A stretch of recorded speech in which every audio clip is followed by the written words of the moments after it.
Hi everyone, this is Pankaj और code with Pankaj में आपका स्वागत है।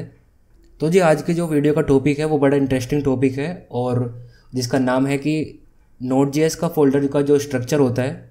अगर एक प्रोजेक्ट बनाया है नोड.जेएस का, उसका जो फोल्डर का स्ट्रक्चर होगा, कौन कौन से फोल्डर आएंगे, कौन सा पहले आएगा, कौन सा बाद में आएगा, किस फोल्डर के अंदर क्या स्टोरेज करनी होगी, वो सभी आज हम इस वीडियो में डिस्कस करने वाले हैं।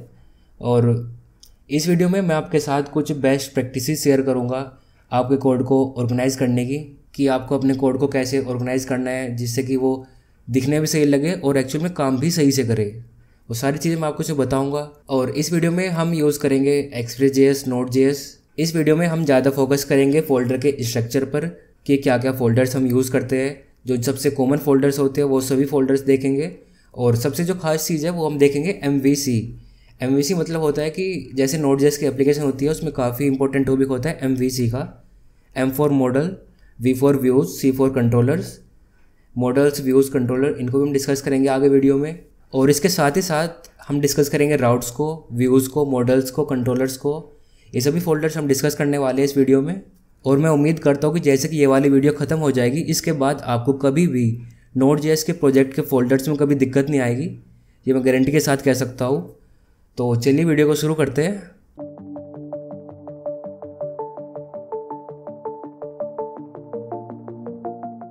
तो सबसे पहले मैं आपको लेकर चलता हूँ अपने फ़ोल्डर पर।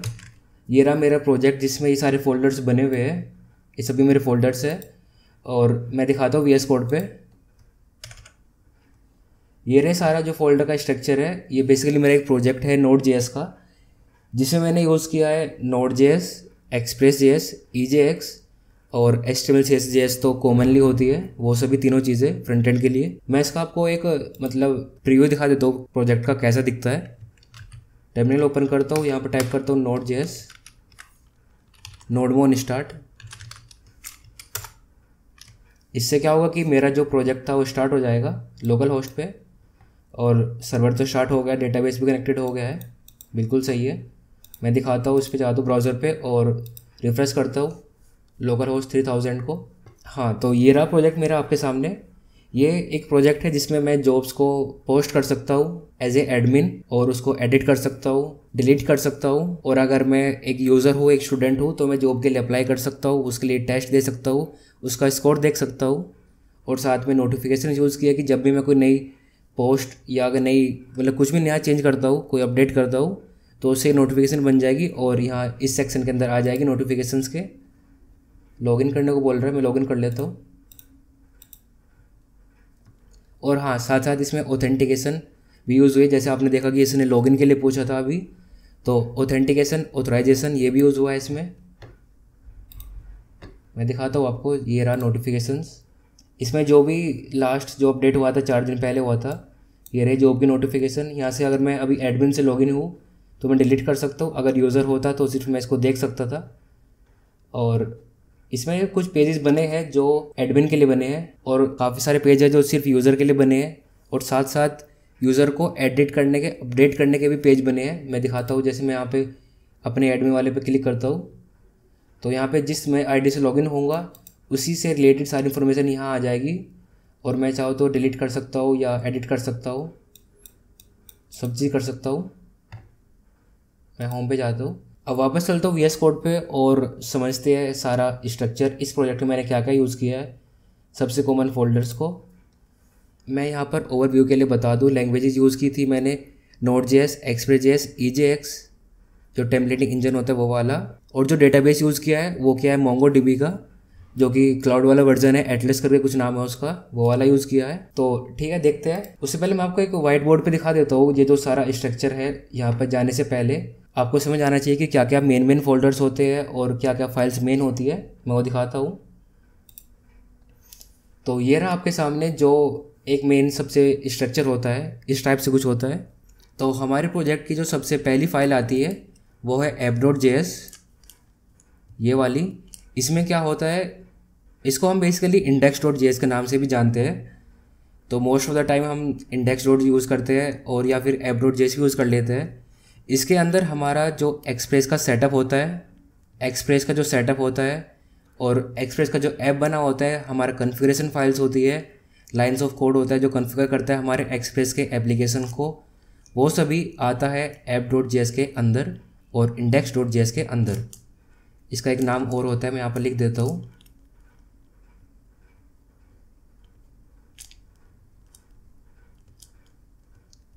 index.js के नाम से भी जानते हैं।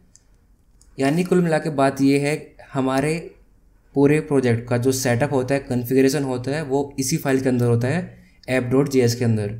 इससे बाहर हम कहीं भी कॉन्फ़िगर नहीं करते हैं। दूसरी फाइल आती है package.json।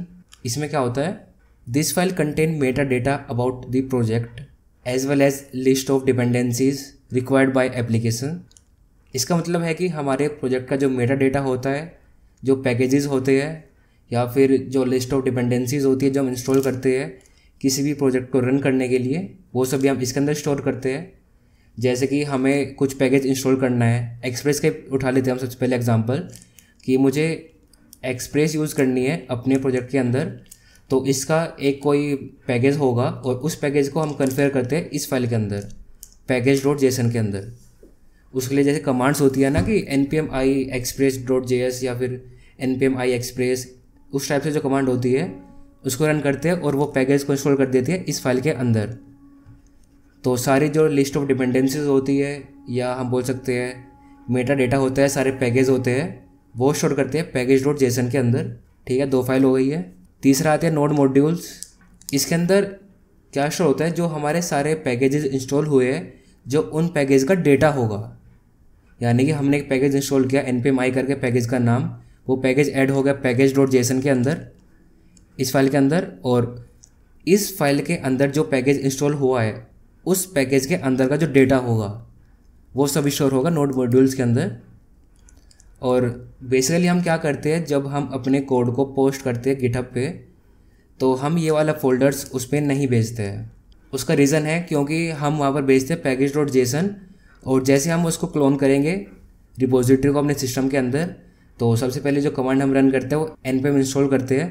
वो क्या करती है कि जितने पैकेज की लिस्ट होगी इस package.json के अंदर, वे सभी पैकेज इंस्टॉल कर देगी हमारे लोकली सर्वर पर, और उनका डेटा अपने आप से इस फोल्डर के अंदर बन जाएगा और स्टोर भी हो जाएगा साथ साथ ही। तो app.js हो गई, पैकेज हो गया, नोड मॉड्यूल्स हो गया। तीसरा आता है पब्लिक।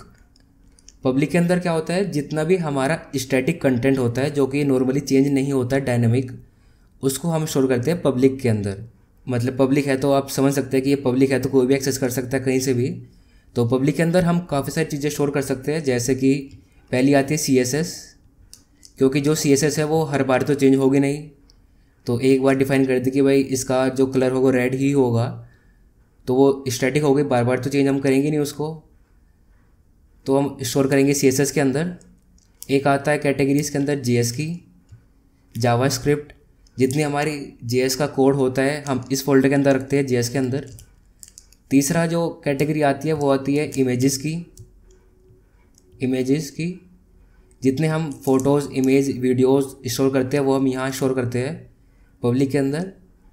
पब्लिक क्या है, मतलब मैं थोड़ा क्लियरली बता देता हूँ। पब्लिक ये एक फ़ोल्डर हो गया, या तो हम सारी फाइल्स डायरेक्टली इसके अंदर ही यहीं पे स्टोर कर ले कि भाई हमारा जो इमेजेस आ गए, वीडियोज़ आ गई, CSS आ गई, JS आ गई, फ़ॉन्ट्स आ गए, हम डायरेक्ट इसी के अंदर स्टोर कर ले, या फिर हम इस पब्लिक फ़ोल्डर को डिवाइड कर देते हैं सब फोल्डर्स में। जैसे पहला फ़ोल्डर को दिया हमने CSS, दूसरा फ़ोल्डर दे दिया हमने JS के नाम से, तीसरा फ़ोल्डर डिवाइड कर दिया इमेजेस के नाम से, और चौथा फ़ोल्डर कर दिया हमने फ़ॉन्ट्स के नाम से। अब जो हमें सारी CSS स्टोर करनी होगी हम इस फोल्डर के अंदर करेंगे, CSS के अंदर। जितनी JS की फाइल्स होगी 5, 10, 15, 20 स्टोर करेंगे JS फोल्डर के अंदर। जितने हमारे इमेजेस होंगे वो हम स्टोर करेंगे IMG फोल्डर के अंदर, या आप कुछ भी नाम दे सकते हैं इसको, मैं तो IMG दिया है, आप इमेजेस रख सकते हो, फ़ोटोज़ रख सकते हो, कोई नाम से फ़र्क नहीं पड़ेगा, बस जो पब्लिक है उसका नाम सही होना चाहिए, PUBLIC। बाकी जो सब फोल्डर्स है CSS हुई, JS हुई, IMG, फ़ॉन्ट्स, इनका नाम कुछ भी रख लो, आपकी अंडरस्टैंडिंग होनी चाहिए।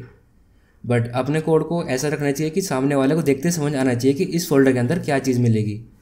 तो अगर फोल्डर CSS के नाम से होगा तो सामने वाला बंदा देखते समझ जाएगा कि इसके अंदर सारी CSS की फाइल्स होगी। ऐसे JS हुआ, IMG हुआ। अब आती है फ़ॉन्ट्स की बारी। तो फ़ॉन्ट का फ़ोल्डर बनाया, जितनी सारी फ़ॉन्ट की फ़ाइल होगी वो इसके अंदर स्टोर कर दी। और हम और भी चीज़ ऐड कर सकते हैं, जैसे कि थर्ड पार्टी कोई प्लगइन्स हुई है। मान लिया कि जैसे हम नॉर्मली किसी पेज को स्क्रॉल करते हैं तो वो काफ़ी स्पीड से होता है, बट एक होती है स्मूथ स्क्रॉल करके एक प्लगइन होती है, अगर हम उसको यूज़ करते हैं तो उसकी फाइल्स बनेगी, वेंडर फाइल्स बनेगी। तो यहाँ पर एक फ़ोल्डर बनता है वेंडर के नाम से, उसके अंदर कैटेगरी बनेगी स्मूथ स्क्रॉलिंग के नाम से, स्मूथ स्क्रॉलिंग, और इसके अंदर सारी फाइल्स रहेगी इससे रिलेटेड। ठीक है, ये हो गया। तो वापस आते हैं पब्लिक पे। पब्लिक क्या है, एक कंटेनर है हमारे स्टैटिक चीज़ों का, इसके अंदर CSS होगी, JS हुई, इमेजेस हुई है, और भी काफ़ी सारी चीज़ें जो बार बार चेंज नहीं होती है वो आती है पब्लिक के अंदर। ध्यान देना, जो चीज़ चेंज नहीं होती है हर बार वो आती है पब्लिक के अंदर। फिर आते हैं राउट्स, ये काफ़ी मेन फोल्डर होता है हर चीज़ में। तो ये वाला जो फोल्डर होता है राउट्स के नाम से काफ़ी इंपॉर्टेंट फोल्डर होता है। इस फोल्डर के अंदर हम स्टोर करते हैं सारे राउट्स, सारे APIs। API से क्या मतलब है कि मैं इसको इरेज कर देता हूँ थोड़ा सा हिस्सा इसका, ये भी हटा दिया और ये भी हटा देता हूँ, अगर आपके आ गया होगा। अगर वापस देखना होगा तो वीडियो थोड़ा बैक कर लियो, वो आ जाएगा सारी चीज़ें। तो राउट्स के अंदर क्या हुआ कि मुझे जाना था, ये मेरा लोकल होस्ट का URL हो गया, लोकल होस्ट का स्लैश किया, डायरेक्टरी स्लैश सब डायरेक्टरी स्लैश फाइल, इस टाइप से। जैसे हम गूगल का उठा लेते हैं कि www.google.com/files/project, इस टाइप से कुछ भी होता है। तो वे जो राउट्स होते हैं इन सबको राउट्स बोलते हैं हम। ये जो हिस्सा हुआ ना ये सब राउट्स के अंदर आते हैं, और राउट्स को ही हम API भी बोलते हैं। API एंड पॉइंट्स वो एक ही चीज़ होती है कि भाई इस फोल्डर के इस डायरेक्टरी के अंदर एक सब डायरेक्टरी हो रहा है, उसके अंदर एक फ़ाइल हो रहा है, हमें वो वाली फ़ाइल पे जाना है। तो ये जो राउट्स का काम होता है वो यही होता है। आगे जाके वीडियो में आपको एग्जांपल दिखा दूंगा हर चीज़ के। अभी के लिए थोड़ा ऊपर समझ लो कि जितना राउट्स का काम होता है, जितनी APIs होती है, एंड पॉइंट्स होते हैं, कि फाइनली हमें जाना किस पेज पे, वो हम डिफ़ाइन करते हैं राउट्स के अंदर। अब राउट्स के अंदर हमने डिफ़ाइन कर दिया कि हमें स्लैश फाइल्स पे जाना है। अब इस फाइल्स पे जाने तक का सारा लॉजिक, यानी कि लोकल होस्ट पे हम होम पेज पे थे, यहाँ पे थे, ये कुछ और डायरेक्टरी आगे बीच में, हमें स्लैश फाइल्स पे जाना है। तो होम से फाइल्स पे जाने तक का सारा जो डेटा रहेगा, सारा लॉजिक रहेगा, वो लॉजिक हम स्टोर करते हैं कंट्रोलर्स के अंदर। और जो राउट रहता है, ये हिस्सा राउट का है, राउट हम स्टोर करते हैं राउट नाम के फोल्डर के अंदर। तो यहाँ से दो चीज़ें क्लियर हुई है। दोबारा से देखते हैं, ये थोड़ा कंफ्यूजिंग है। जितने हमारे राउट्स होते हैं, APIs होती है, या URL के सब पॉइंट्स होते हैं, एंड पॉइंट्स होते हैं, वो सभी हम स्टोर करते हैं राउट्स के अंदर। जैसे स्लैश इस पे जाना है या स्लैश इस पे जाना है। अब ये तो हो गया राउट्स का काम। अब होम से इस पेज तक जाने तक का सारा लॉजिक वो स्टोर करते हैं कंट्रोलर्स के अंदर। तो इसमें हमारे राउट्स भी क्लियर हो गया, कंट्रोलर्स भी हो गया। राउट्स तो सिर्फ APIs का काम करता है, और API का सारा लॉजिक लिखते हैं हम कंट्रोलर्स के अंदर। ठीक है जी, ये भी क्लियर हो गया। अब आते हैं व्यूज़ के अंदर। राउट्स हो गया, अब आते हैं व्यूज़ के अंदर। व्यूज़ में क्या होता है कि जितनी हमारी डायनामिक फाइल्स होती है जो कि चेंज होती है हर बार। जैसे मैंने अपनी वेबसाइट पे एक ऑथेंटिकेशन लगाया कि स्टूडेंट्स आएंगे, रजिस्टर करेंगे, आगे अपना काम कर लेंगे। तो ज़रूरी तो है नहीं कि अगर 1000 स्टूडेंट्स ने रजिस्टर किया तो मैं उनके लिए 1000 नई नई फाइल बनाऊँ। तो वैसे तो मेरे प्रोजेक्ट का साइज़ बहुत बड़ा हो जाएगा। तो उसके लिए हम यूज़ करते हैं EJS। EJS क्या है? एक टेम्पलेटिंग इंजन है। EJS एक टेम्पलेटिंग इंजन है जो कि डायनामिक काम करता है। मैं सिर्फ एक फ़ाइल बनाऊंगा। अब अगर मेरे पास 1000 भी यूज़र आते हैं, 1000 स्टूडेंट आते हैं, 1000 जॉब के एप्लीकेंट आते हैं, उन सबको डेटा दिखेगा एक जैसा, बट उसमें चेंज क्या रहेगा। जैसे मैंने पंकज के नाम से लॉगिन किया तो उसमें पंकज का डेटा आ जाएगा। मैंने ABC के नाम से किया तो ABC का डेटा आ जाएगा। मैंने कुछ और नाम से किया तो वो नाम आ जाएगा, या फिर उस नाम से रिलेटेड जो भी डेटा होगा वो सभी आ जाएगा। तो अब मैंने क्या किया, सिर्फ एक फ़ाइल बनाई है, उसी में चेंज कर रहा हूँ हर यूज़र के हिसाब से, उसकी रिक्वायरमेंट के हिसाब से। तो उसका जो काम करता है बहुत अच्छे से EJS करता है, काफ़ी पॉपुलर पैकेज है EJS का, आगे देखते हैं वीडियो में। तो बस अभी के लिए इतना समझिए, जितना भी डायनामिक कंटेंट होता है जो कि हर बार चेंज होता है वो हम लिखते हैं व्यूज़ के अंदर, जो डायनामिक होता है। इसको हटा देता हूँ, काम हो गया इसका भी। अब यहाँ से एक चीज़ देखी थी, डेटा तो हम पब्लिक के अंदर भी स्टोर कर रहे हैं, लेकिन जो पब्लिक के अंदर करेंगे वो करेंगे स्टैटिक। स्टैटिक आ गया पब्लिक के अंदर, डायनामिक आ गया व्यूज़ के अंदर। डायनामिक, दो चीज़ें क्लियर हो गई। अब आखिरी बचता है मॉडल्स। मॉडल्स के अंदर क्या आता है, जितने हमारे स्कीमास बने हुए होते हैं, टेम्पलेट बने हुए होते हैं और मॉडल्स बने हुए होते हैं जो कि डायरेक्टली हमारा कनेक्शन करते हैं डेटाबेस से। मान लिया एक यूज़र आया, उसने रजिस्टर किया, तो उसमें पहले ईमेल यूज़ हुई है, उसने पासवर्ड बनाया और उसने अपना कुछ स्टडी का इन्फॉर्मेशन दिया कि मैंने यहाँ तक का पढ़ा हुआ है। तो इन सभी का एक स्ट्रक्चर डिफाइन होता है एक मॉडल के अंदर, जिसको हम स्कीमा भी बोलते हैं बेसिकली। तो ये कुछ इस टाइप से होता है और उसमें डिफाइन होता है कि पहले यहाँ ईमेल आएगी जो कि स्ट्रिंग में आएगी, फिर एक पासवर्ड आएगा जो कि अल्फ़ान्यूमेरिक रहेगा, एक स्टडी का डेटा आएगा जो कि स्ट्रिंग रहेगा। अब इसने जो डेटा फिल किया वो यहाँ जाएगा। अब ये उसको इस फॉर्म में अरेंज कर देगा, इस सारे फॉर्म में अरेंज कर देगा और उस डेटा को भेज देगा डेटाबेस में। तो डेटाबेस में जो डेटा स्टोर होगा वो इस फॉर्म में होगा जो कि मॉडल्स के अंदर डिफाइन किया हुआ है, स्कीमा टेम्पलेट डिफाइन किया हुआ है। तो क्लियर तो हुआ होगा, बट इसको एक बार और देखते हैं। मैंने कहा कि मैं रजिस्टर करने वाला हूँ एक पेज पर, उसमें मैं दो चीज़ दूंगा, पहली ईमेल, दूसरा पासवर्ड। तो मैंने तो फॉर्म से डेटा फिल किया, डेटा कैप्चर कर लिया बैकएंड में। अब क्या हुआ कि डेटा को अरेंज करना है डेटाबेस में स्टोर करने से पहले। तो उसका एक टेम्पलेट होता है कि भाई पहले ईमेल आएगी, फिर पासवर्ड आएगा, फिर और चीज़ आएगी।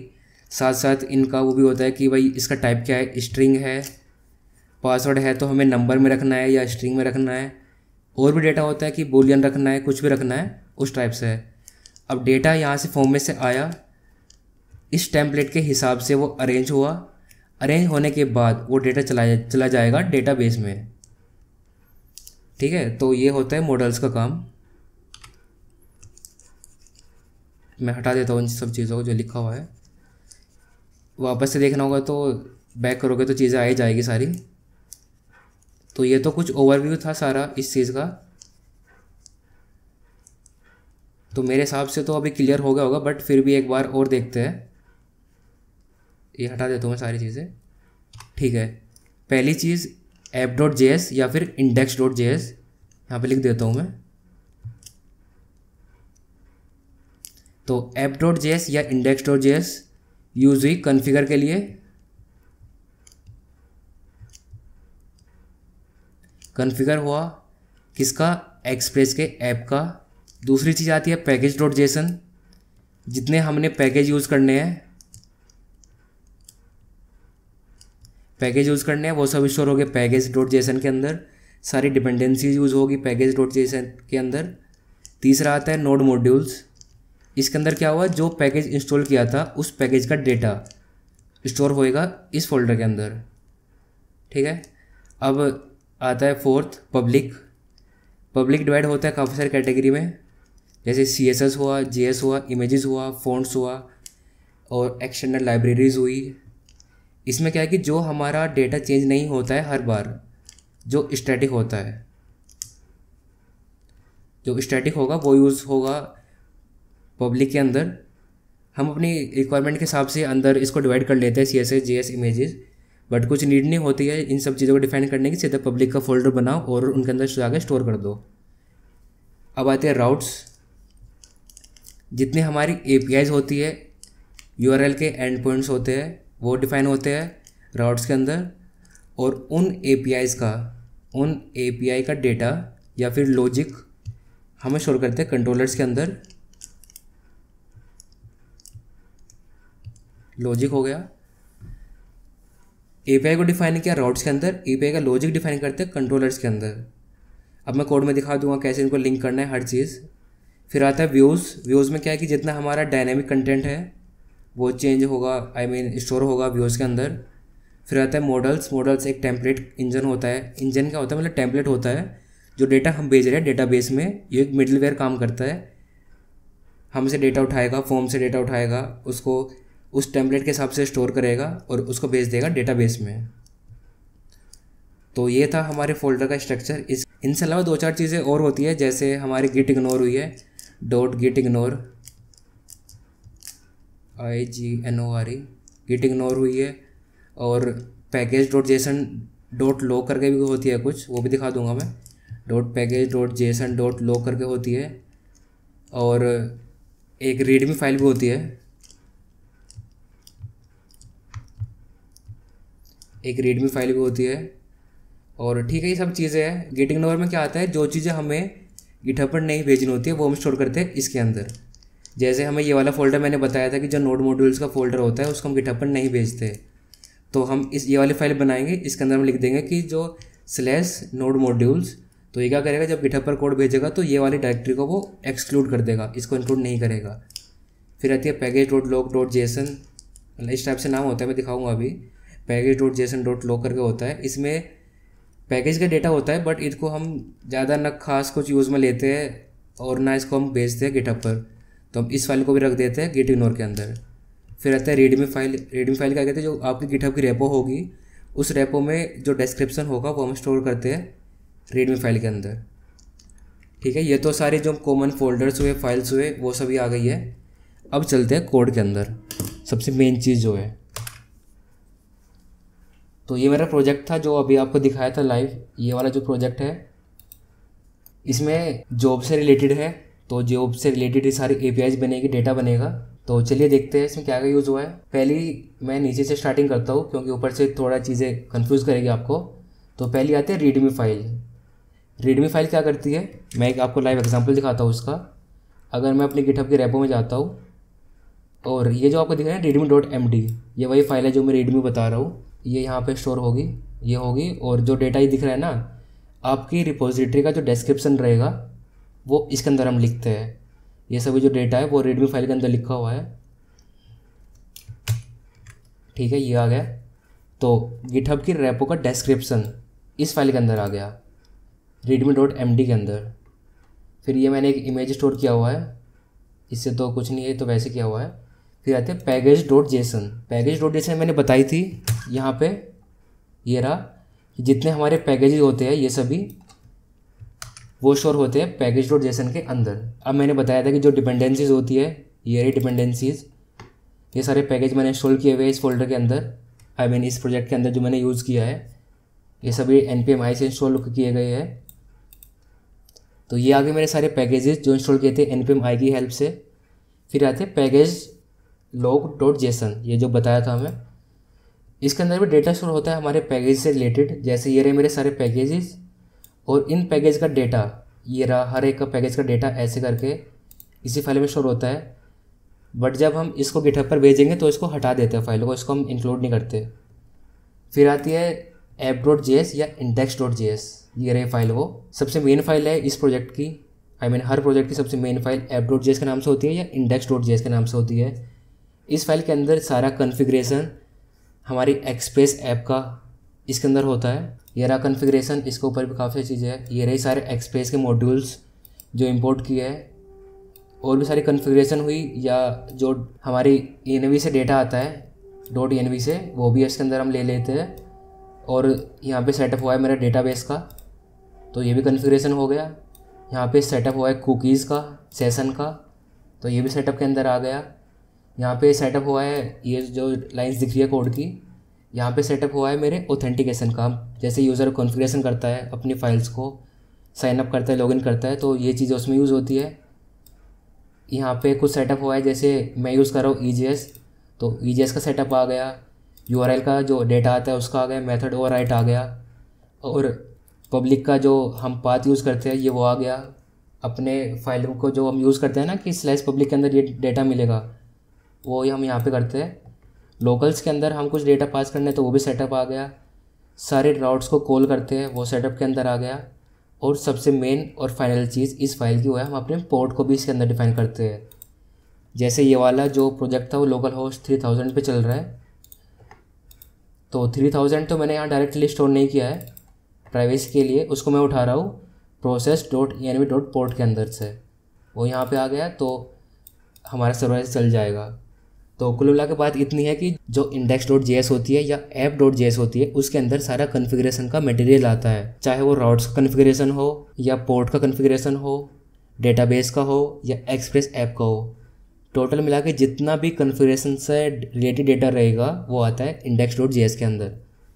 ठीक है, ये हो गया।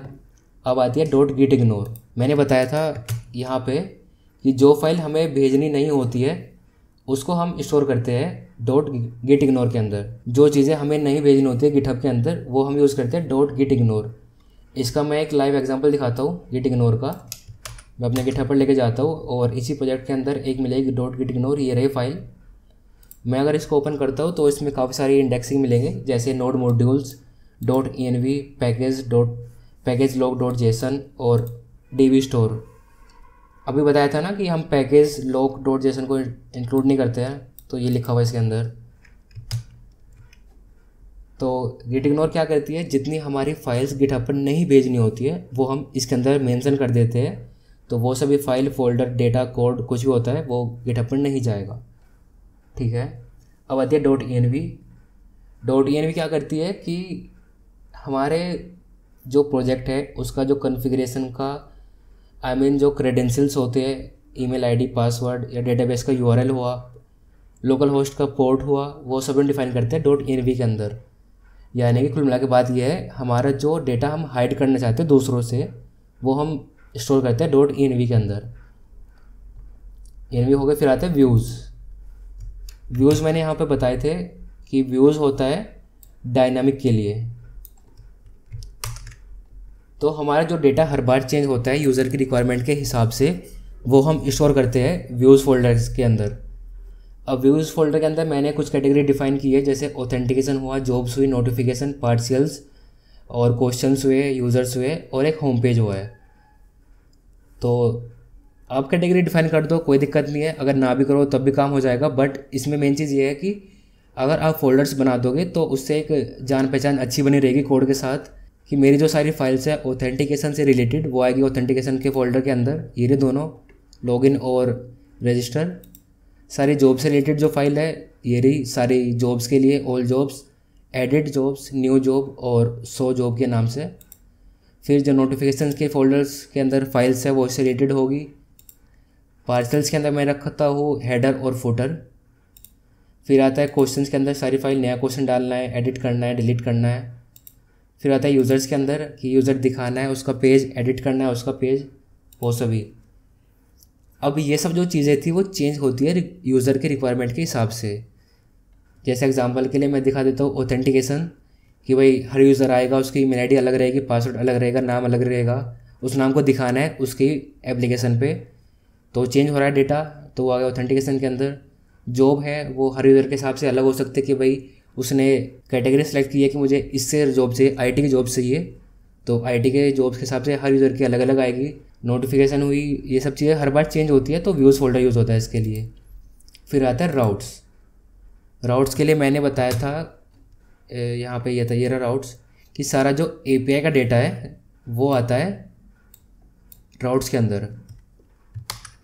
तो हमारे जो एपीआईज एंड पॉइंट्स बने हुए हैं, राउट्स बने हुए हैं, वो आते हैं राउट्स फोल्डर के अंदर।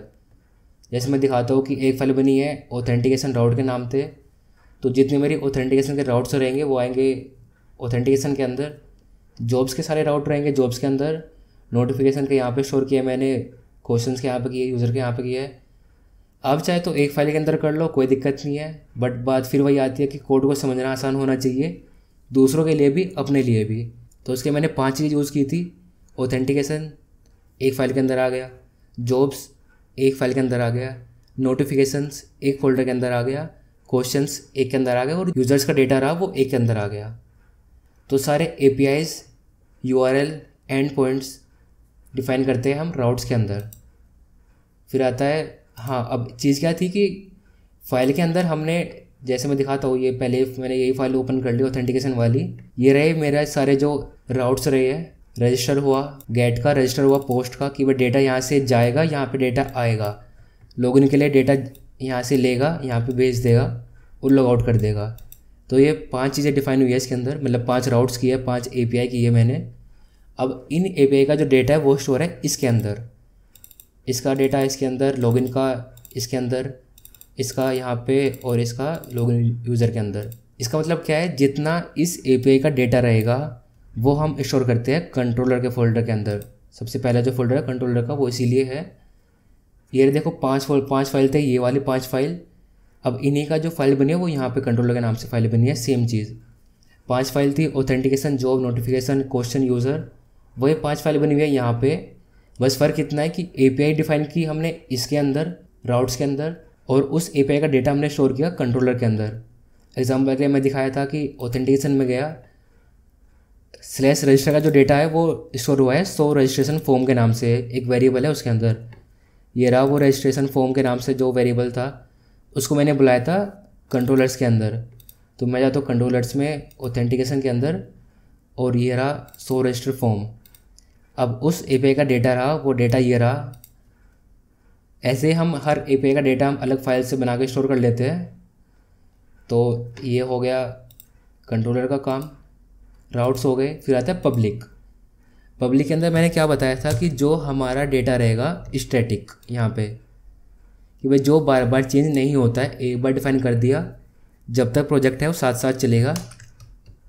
ये रहा, मैंने इसको सब कैटेगरी में डिवाइड किया, सब फोल्डर्स के अंदर। पहला CSS, fonts, images, JS, vendor और टूल टिप। जितनी मेरी फाइल्स रहेगी CSS की वो आ गई CSS फोल्डर के अंदर, जितने फॉन्ट्स रहेंगे वो फोल्डर के अंदर आ गए, जितने इमेजेस रहेंगे वो इसके अंदर आ गए, JS यहाँ पे आ गया, और जो वेंडर की थर्ड पार्टी लाइब्रेरी है वो यहाँ पर आ गई है।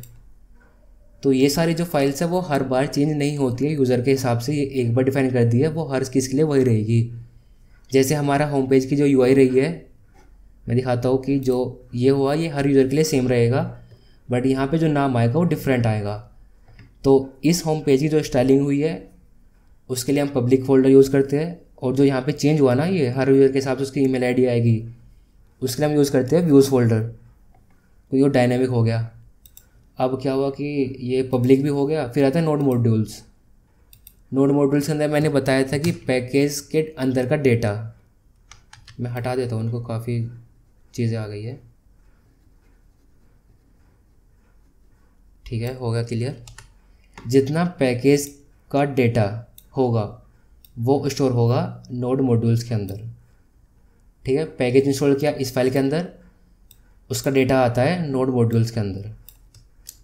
मैं दिखाता हूँ आपको कि ये मेरी पैकेज .json सारी डिपेंडेंसीज। अब पहले उठाता हूँ .env उठा लेता हूँ, तो .env का जो डेटा होगा वो स्टोर होगा नोड मॉड्यूल्स के अंदर। तो ये सब फाइल्स बनी हुई है हर उसके हिसाब से। ये काफ़ी बड़ा फोल्डर होता है, इसको भी हम अपने गिटहब पर नहीं भेजते हैं। जैसे हमने पैकेज .json को नहीं भेजा था, ऐसे हम इसको भी नहीं भेजते हैं। ठीक है, अब आती है मॉडल्स की बात। मॉडल्स के मैंने यहाँ पर बताया था, ये रहा मॉडल्स। मॉडल क्या करता है, एक टेम्पलेट डिफाइन करता है ऐसे ऐसे ऐसे कि हमारे से डेटा उठाएगा, इस फॉर्म में अरेंज करेगा और उसको भेज देगा डेटा बेस के अंदर। ठीक है, इसका काम ये होता है कि डेटा उठाया, उसको एक टेम्पलेट के रूप से कैटेगराइज किया या अरेंज किया और उसको भेज देता है डेटाबेस के अंदर। अब डेटाबेस से मैंने यहाँ पर यूज़ किया था जॉब्स को स्टोर करने के लिए, नोटिफिकेशन, क्वेश्चंस और यूज़र। ये 4 चीज़ का मैंने डेटाबेस से कनेक्ट किया है। मैं दिखाता हूँ, फर्स्ट वाला दिखा देता हूँ। फर्स्ट क्या है, मैं यूज़र वाला दिखाता हूँ। इसको ओपन किया तो ये एक स्कीमा बना हुआ है, टेम्पलेट बना हुआ है कि अगर कोई नया यूज़र आता है, वो साइन अप करता है, तो उसमें क्या क्या चीज़ें चाहिएगी। पहली उसका यूज़र नेम यानी कि ईमेल, टाइप हो गया स्ट्रिंग, रिक्वायर्ड ट्रू हो गया, यूनिक ट्रू कि भाई हर बार अलग आना चाहिए, कॉमन सी बात है। एडमिन बाय डिफ़ॉल्ट मैंने फॉल्स रखा है कि वो एडमिन नहीं होगा। तीसरा उसका नाम आएगा स्ट्रिंग में, CGP आएगी नंबर में, और सिलेक्टेड आएगा फॉल्स बाय डिफ़ॉल्ट। अगर वो किसी कंपनी में अप्लाई करता है और वो सिलेक्ट हो जाता है तो वो ट्रू हो जाएगा, वो बात की बात है। अभी समझते हैं कि ये सारा एक स्कीमा बना हुआ था। डेटा उठाया, इस फॉर्म में अरेंज किया और उसको भेज देता है डेटाबेस के अंदर। जैसे मैंने MongoDB यूज़ किया तो उसके अंदर भेज देगा डेटा। ठीक है, मॉडल्स आ गए। फिर आते हैं मिडिलवेयर। मिडिलवेयर क्या करता है, इसका भी मैं एक एग्जांपल दिखाता हूँ कि मैं अभी यहाँ पे हूँ। ठीक है, मुझे यहाँ से यहाँ जाना है। ये मेरा स्टार्टिंग पोजीशन है, ये मेरी एंडिंग पोजीशन है। तो मुझे यहाँ से यहाँ जाने के लिए बीच में अगर मैं कुछ भी यूज़ करता हूँ तो वो आता है मिडिलवेयर के नाम से। या इसका एक एग्जांपल मैं और उठाता हूँ, जैसे कि अगर मैं इस प्रोजेक्ट में कोई नई जॉब पोस्ट करता हूँ, मुझे एक नई जॉब पोस्ट करनी है, तो उसके लिए क्या होना कि लॉगिन होना ज़रूरी है। तो अगर मैं नई जॉब पोस्ट करने जाता हूँ, मैं पहले लॉगिन के पास जाऊँगा। लॉगिन मुझे भेज देगा फॉर्म के अंदर, जहाँ पे अपने जॉब का डेटा डाल दूँगा। तो ये जो लॉगिन वाला डेटा हुआ, इसको बोलते हैं मिडिलवेयर। मतलब ये तो नाम से भी क्लियर है कि मिडिलवेयर, मिडिल मतलब जो बीच में आएगा। अब मुझे क्या था कि जॉब पोस्ट करने से फॉर्म तक जाने तक बीच में लॉगिन होना ज़रूरी था, तो लॉगिन का एक मिडिलवेयर बन गया। अब मेन चीज़ वही है कि स्टार्टिंग से एंड तक जाने में हम बीच में क्या है कि डेटा को मॉडिफाई कर सकते हैं, एडिट कर सकते हैं, डिलीट कर सकते हैं, चेंज कर सकते हैं, नया ऐड कर सकते हैं, कुछ भी करें, वो हम यूज़ करते हैं मिडिलवेयर। ठीक है, ये वाला फोल्डर भी हो गया। अब बचा कौन सा फोल्डर, ये तो सारे हो गए। रीडमी वही आ गई, रेपो का डिस्क्रिप्शन, पैकेज हो गया था, इंडेक्स हो गया मेन फाइल, गिट इग्नोर में जो डेटा नहीं भेजना होता है वो, .env में जो डेटा हम हाइड करते हैं यूज़र से, जैसे आईडी पासवर्ड हुआ, URL हुआ, इसके अंदर वो आ गया। व्यूज़ के अंदर जो चेंज होता है, राउट्स में सारे API, पब्लिक के अंदर जो डेटा चेंज नहीं होता है, नोड मॉड्यूल्स के अंदर पैकेज का डेटा। ठीक है, मॉडल्स के अंदर जो टेम्पलेट होता है डेटाबेस में भेजने से पहले, वो आ गया। मिडिलवेयर जो बीच में काम करता है, और कंट्रोलर जो API का डेटा रहेगा वो इस फोल्डर के अंदर आ गया। मैं दिखाता हूँ कि जैसे मेरा ये प्रोजेक्ट था, मैं जाता हूँ लिस्ट ऑफ जॉब्स पर। तो जैसे मैं इस पेज पे गया और यहाँ पे देखो ये एक चेंज हुआ URL में, /jobs आ गया। तो जो /job है वो एक राउट है, एक API का डेटा है, एंड पॉइंट है। ठीक है, ये हो गया। अब ये एक राउट हुआ, तो राउट के अंदर दो चीज़ें थी, पहला राउट का नाम या फिर उसका URL, दूसरा राउट का डेटा।